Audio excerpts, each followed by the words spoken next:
Bueno, a continuación damos paso a nuestra conferencia central, un momento para reflexionar sobre la competitividad de la región y los caminos que podemos construir para potenciar su desarrollo de manera sostenible e inclusiva. Nuestra conferencista es referente nacional en política económica, liderazgo empresarial y desarrollo territorial. Su trabajo ha sido clave para visibilizar el potencial transformador de las regiones y conectar la visión nacional con desafíos y oportunidades locales. Vamos a recibir con un fuerte aplauso a Ana Fernanda Mayhuasca, presidenta del Consejo Privado de Competitividad, quien nos va a dar una conferencia cómo hacer más competitiva la Orinoquía.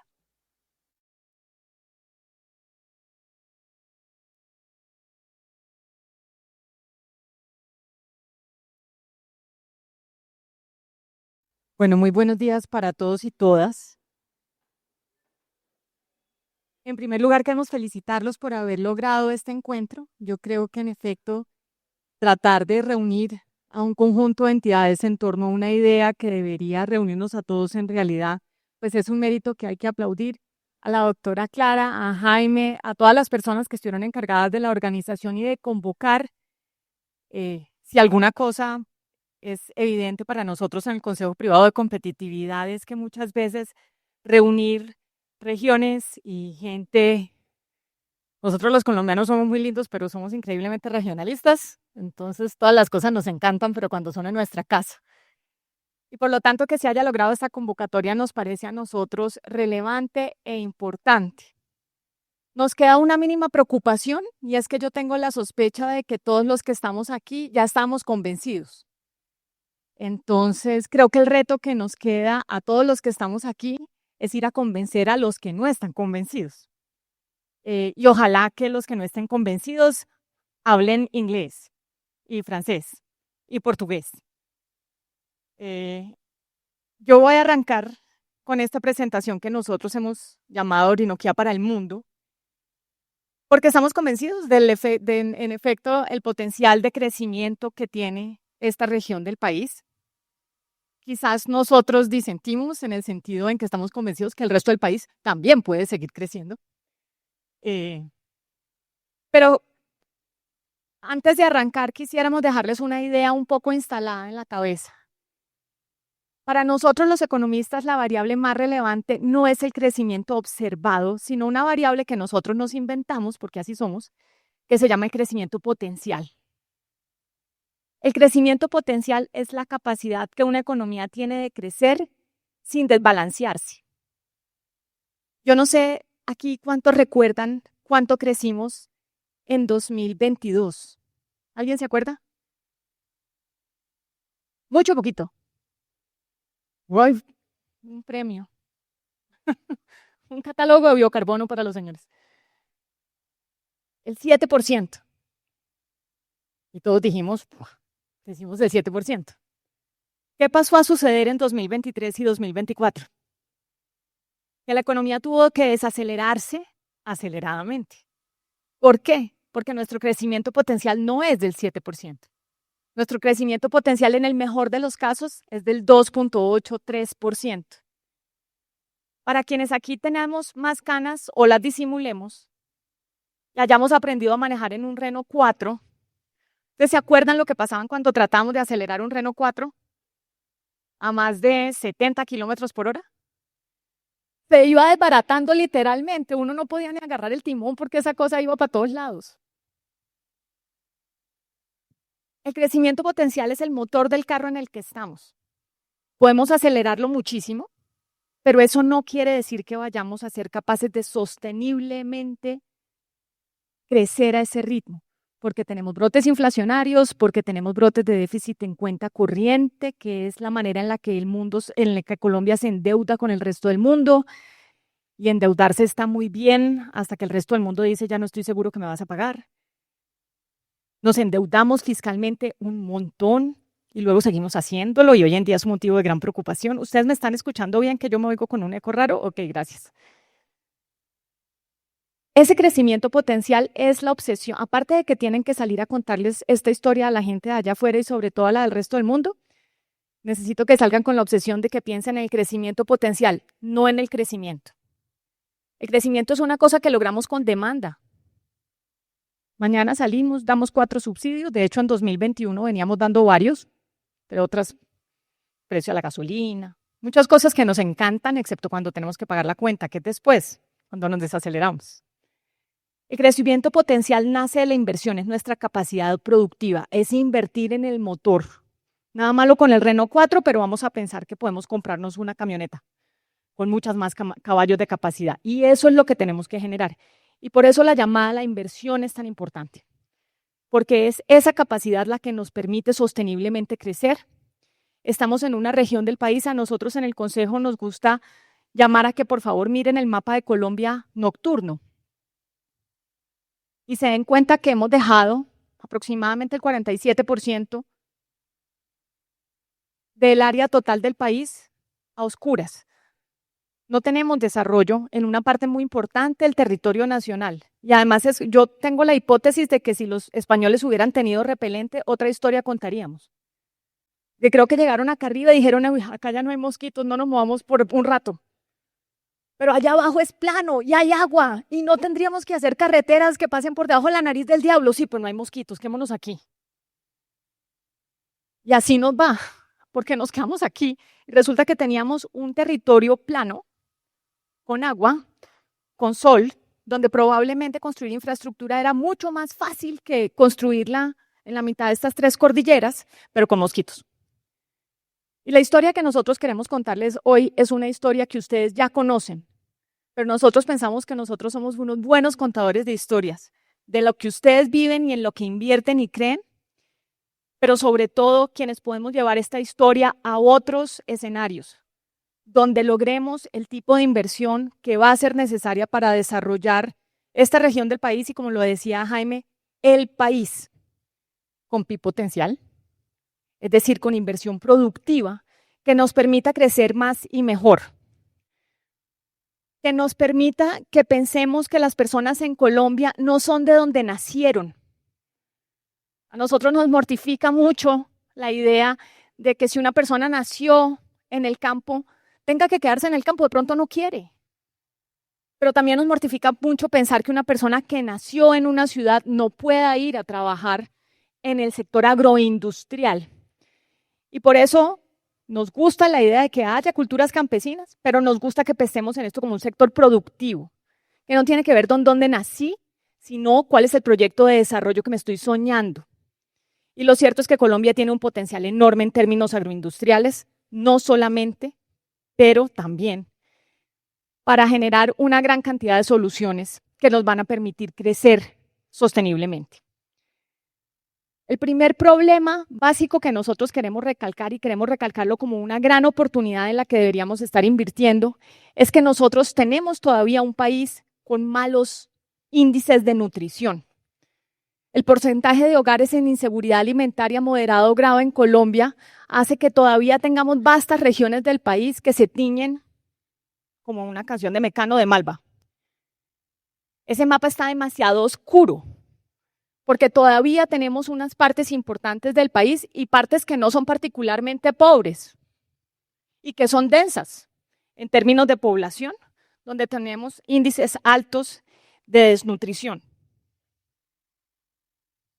Cuando miramos no solamente todo el agregado de desnutrición, sino cómo estamos en consumo de proteínas, nos damos cuenta que versus los países de ingreso medio alto, que es la categoría en la que nosotros pertenecemos, en términos del aporte medio diario de proteínas totales per cápita, estamos lejos de la media de esos países, porque de 80 a 109 hay un recorrido importante y todavía estamos por debajo incluso de nuestra subregión se apagó, que es Suramérica. Esto habla de muchas cosas, entre otras cosas habla de nuestro capital humano, porque en la medida en que nosotros no mejoremos esos índices de desnutrición, tampoco estamos mejorando nuestra capacidad para producir ni para generar ese crecimiento potencial.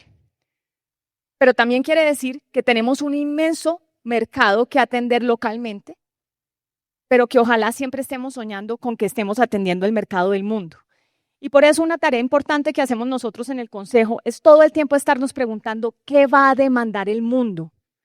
No qué hacemos nosotros bien, porque yo hago 1000 cosas bien que son absolutamente inútiles para el mundo. Muevo las orejas, por ejemplo. Pero nadie va a demandar eso. Necesitamos preguntarnos qué va a demandar el mundo o qué puedo convencer al mundo de demandar. Yo no sé si ustedes han entrado alguna vez a Miniso. No entren, porque uno no necesitaba nada de lo que salió comprando. Pero eso lo hacen bien. Y ese es el negocio en el que tendríamos que estar nosotros, convenciendo al mundo de comprarnos cosas o produciendo cosas que estamos seguros que el mundo necesita.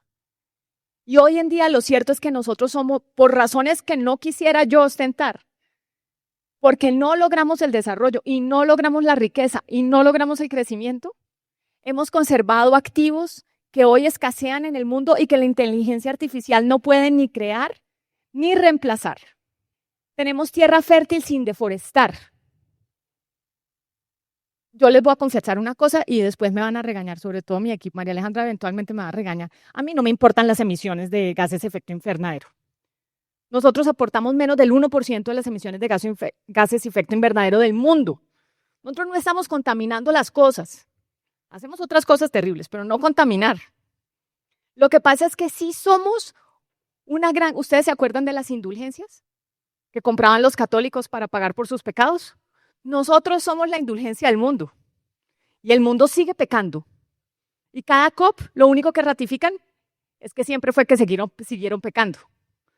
Nosotros tenemos la capacidad de redimirlos, porque toda esta producción se puede hacer en tierra que es fértil y que por su naturaleza natural, perdón la redundancia, no tiene que ser deforestada para poder pasar a su potencial productivo. Y tenemos agua, que quizás es más importante que la tierra, porque entre otras cosas habrán cultivos que hoy en día pueden prescindir de la tierra. Muchos no, pero algunos sí. Pero casi ninguno que yo sepa puede prescindir del agua. Y mientras que otros territorios del mundo son famosos porque lograron manufacturar, entre comillas, esos riegos para poder entrar en esta cadena de fertilidad, nosotros tenemos un país azul. Y para quienes hoy en día se encuentran en producción en la Orinoquía sabrán que a veces es demasiado azul, porque por alguna razón se llama inundable. Y lo que vemos es que en efecto hemos venido diversificando la producción agrícola. Si ese es un índice base 100 en 2019, nosotros ya vemos una gran cantidad de proliferación de cultivos que nos están permitiendo diversificarnos. Pero aquí quiero que tengan cuidado, porque es importante que sepamos que todas estas cifras que les estamos contando hoy siguen siendo las cifras de la promesa, no de la realidad. Si hoy tengo una persona y mañana tengo dos, hubo un crecimiento del 100%. Y eso no quiso decir mucho. Este es el inicio de una historia. Lo que pasa es que nos permite que hablemos hoy no de experimentos, sino de cosas que están en producción. Y eso es distinto a la hora de ir a buscar la inversión, porque aquí ya tenemos casos de negocio que están funcionando. Pero lo cierto es que si llegamos al 1.000.000 de hectáreas, solamente en la altillanura estaríamos esperándonos por 6.5 millones más. Multiplicar por 7 la historia de hoy va a ser un esfuerzo que realmente tiene que convocarnos a todos. Y no tiene que convocarnos a todos, voy a seguir diciendo cosas inapropiadas, porque queremos que la región se desarrolle, porque yo estoy muy preocupada por la gente de la Orinoquía. No, nos tiene que convocar a todos porque todos queremos ser ricos, porque ser ricos es mejor que ser pobres. Y en este país es muy urgente que entendamos eso, porque la gente se está muriendo de hambre, porque hay periferias enteras del país que no tienen acceso a potencial productivo y aquí tenemos potencial productivo a manos llenas. Pero tenemos que ser estratégicos e inteligentes. Esta no es una apuesta para tener tierra. Tener tierra no nos hace ricos. Nos hace ricos tener producción. Si la logramos con la tierra o sin ella es una discusión distinta. El modelo productivo y cómo participamos de los retornos es una historia. ¿Quiénes somos dueños de la tierra? Es otra. Y esa es una obsesión colombiana que nos está matando. Esta idea de que la tierra lo es todo, es un token de reivindicación para el sufrimiento de un país que ha sufrido de muchísimas violencias.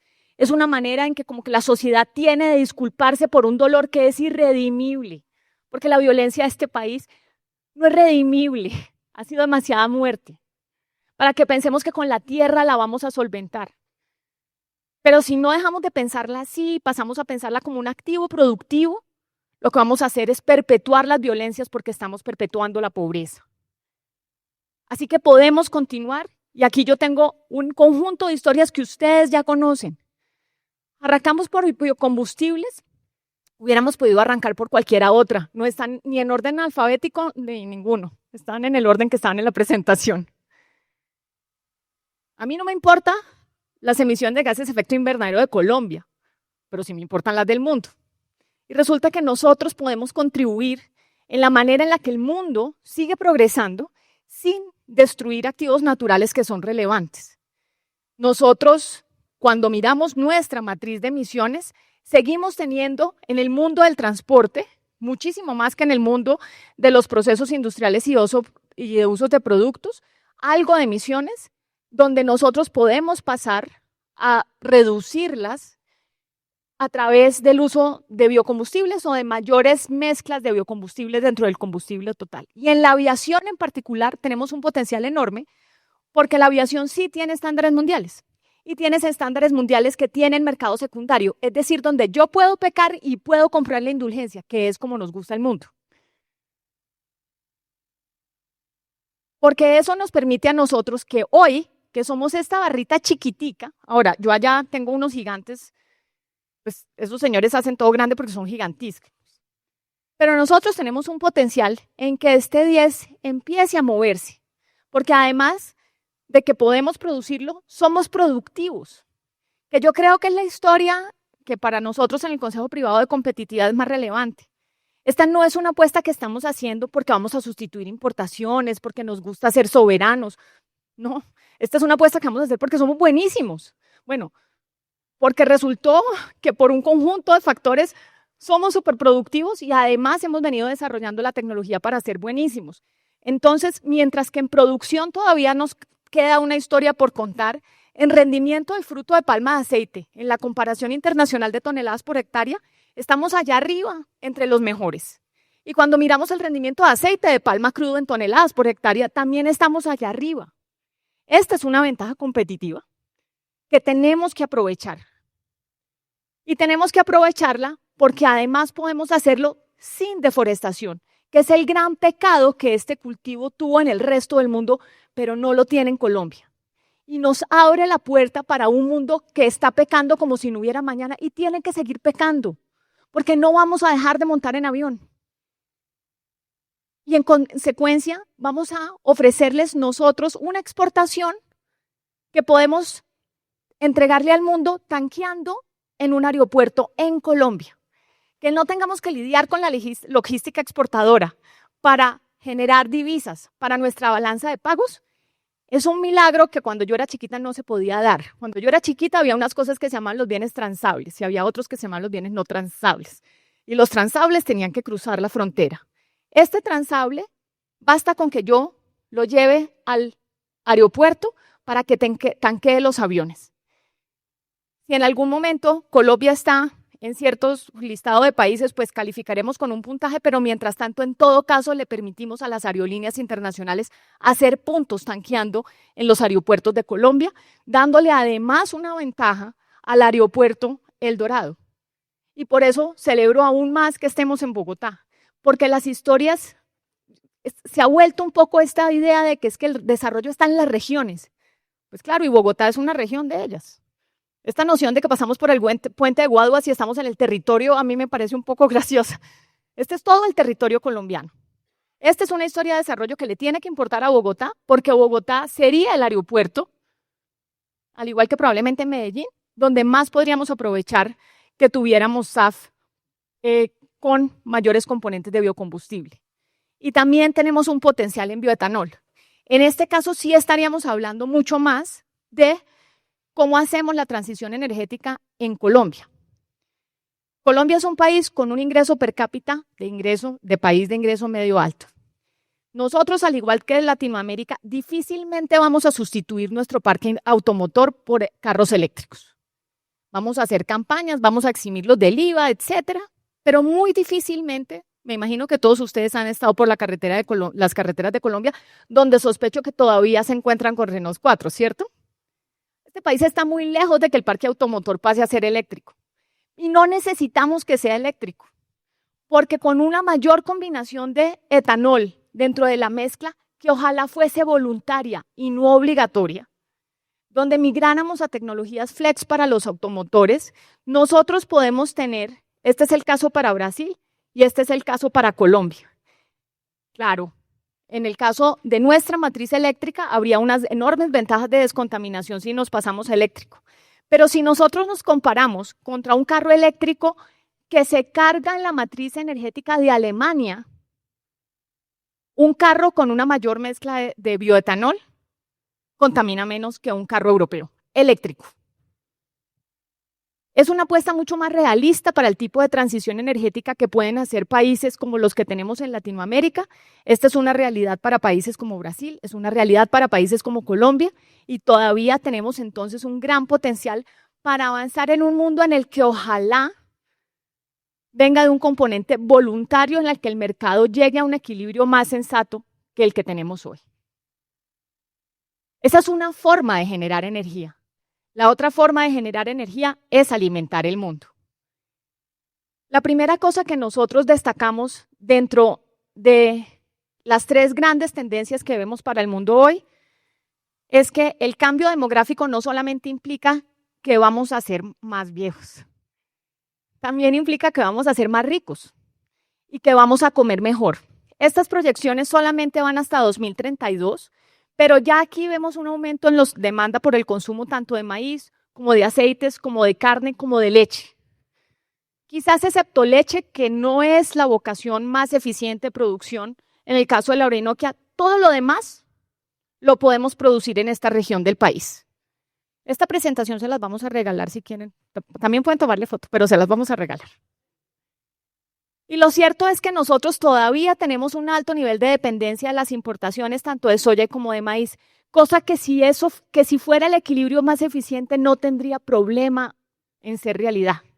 El punto es que hoy en día nosotros ya encontramos que los niveles de productividad van cambiando, porque unos valientes y un poco locos decidieron ir a probar que podíamos lograr las transformaciones productivas que se lograron en Brasil, y donde el promedio de rendimiento por hectárea todavía me deja por debajo de muchos de otros países de Latinoamérica.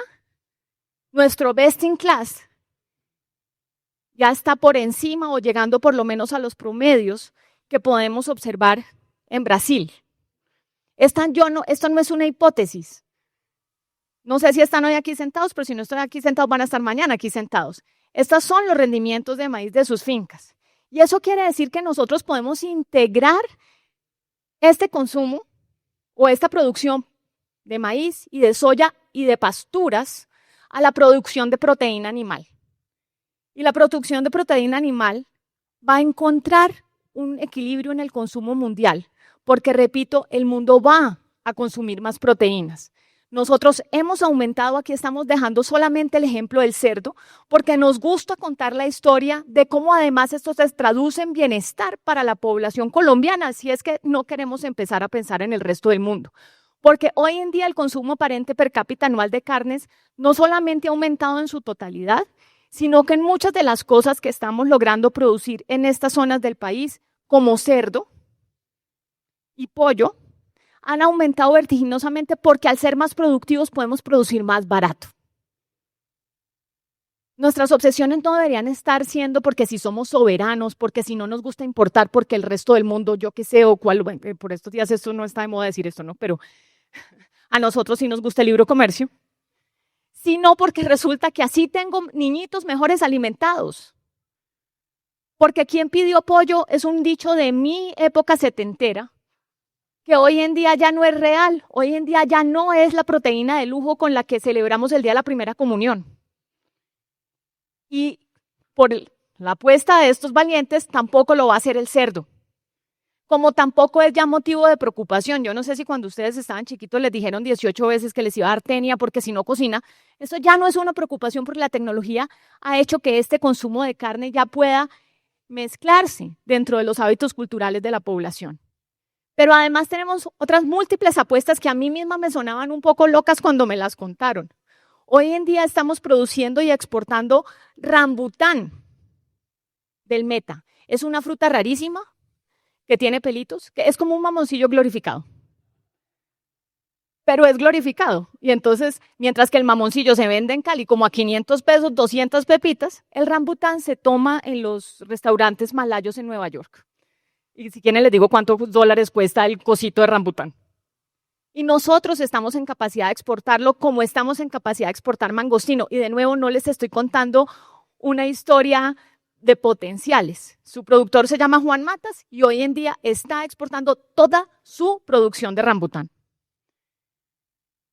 Y además tenemos aquellas cosas en las que también estamos trabajando con la tierra como factor productivo, pero ya no en el ámbito de esa producción agroindustrial que busca de alguna manera ese material genético por fuera, sino en las especies nativas.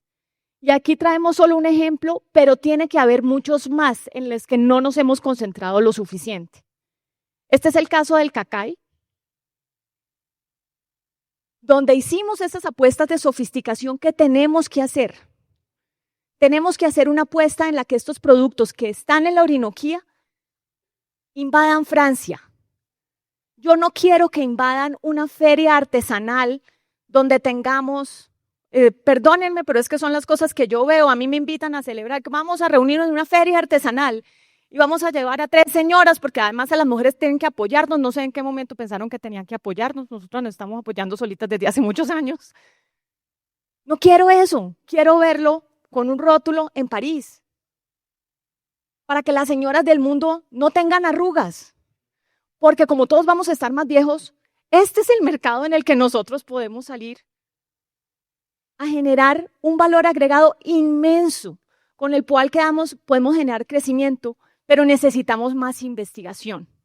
Y esa investigación no le van a bastar los presupuestos públicos nacionales, no solamente por el problema fiscal que tenemos, sino porque nunca han bastado.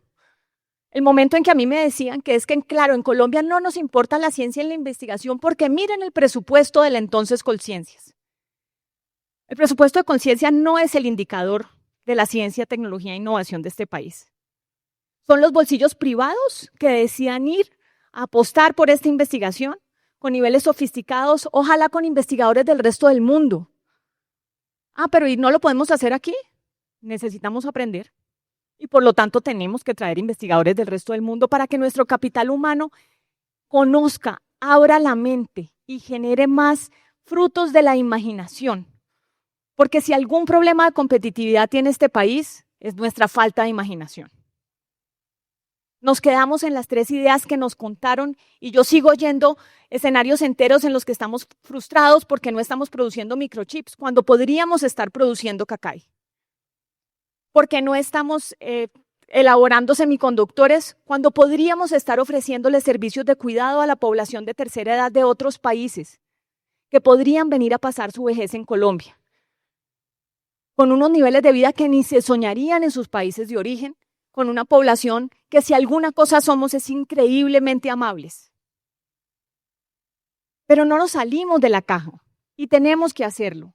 Y tenemos que llegar a que esto que hoy en día para nosotros mismos no siempre son paraísos que conozcamos, sean los centros de turismo que se visitan cuando vienen las personas de fuera, pero no lo son. Hoy en día los destinos turísticos siguen en un 85% concentrados entre Bogotá, Medellín, Cartagena, Santa Marta. Esto es de lo que se está perdiendo el mundo y el mundo está bastante más dispuesto a pagar por esto que nosotros los colombianos. Y está muy bien. Yo quiero que esto sea lo que pase. Por lo tanto, quiero que estas agencias turísticas hablen inglés y francés y alemán. ¿Por qué? Porque necesitamos las divisas. Está muy bien que vayamos nosotros, pero es que tenemos mucho crecimiento y mucha balanza de pagos que alimentar. Así que, si la riqueza es natural, o si la riqueza es agroindustrial, o si la riqueza está concentrada en los combustibles, al fin y al cabo, es riqueza. Y esa debería ser de alguna manera la obsesión en la que todos trabajemos. Porque además esa riqueza no se concentra a pensar de las historias que seguimos perpetuándonos y contándonos. Esta es la historia del Mato Grosso. Y este es un índice de Gini y ustedes quieren estar abajo, no quieren estar arriba. Hay una mejor distribución del ingreso cuando el índice de Gini está abajo. Esta es la historia del Mato Grosso. Esta es una historia de desarrollo humano, donde no les dijeron a todas las personas que todos teníamos que ser dueños de la tierra. Lo que nos dijeron era que teníamos que ser dueños de un negocio. Y un negocio que se sustenta en la tierra y que además es muy hermoso y entonces podemos traer turistas a que los vean, pero que permitió que hoy en día los índices de desarrollo humano de esta zona de Brasil estén por encima que casi los de todo el resto de ese país. Esta es una historia de desarrollo no solamente para la población que tenemos hoy en día en la Orinoquia Clarita, que es muy poca, es porque lo que quiero es que alguien que nazca en el Cesar se sueñe con que quiere ir a trabajar a la super agroindustria que desarrollamos en la Orinoquia. Y que esos centros de desarrollo urbano sean centros modernos, con todos los lujos de la modernidad, donde no tengamos que poner a una persona joven a decir, quizás ese no es el futuro, sino que diga, allá es donde yo voy a crear el futuro.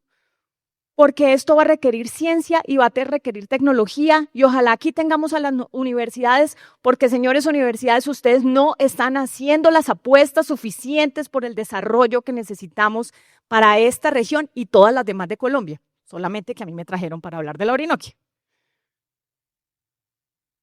Este es el nivel nacional del índice de pobreza cuando ustedes lo miran por departamentos. Esta es la realidad inaceptable. Y esta realidad inaceptable es responsabilidad de todos los que nos hemos dejado atrapar en problemas que nosotros mismos creamos. El problema de la seguridad jurídica de la tierra lo creamos nosotros. El problema de la UAF lo creamos nosotros. Y que aquí no tengamos una producción fuerte que le permita a las personas apostar por un nivel de vida no solamente decente, sino creciente. Repito, yo no quiero que tengan un salario decente, quiero que puedan ser ricos, que se sueñen tener un mejor presente que el que tuvieron sus padres, porque cuando lleguemos allí, ahí vamos a tener una cura real para la violencia, porque ahí vamos a tener una alternativa real para las actividades ilegales que hoy en día cubren toda la periferia y cada vez se acercan más al centro, porque no estamos brindando las oportunidades que necesitamos.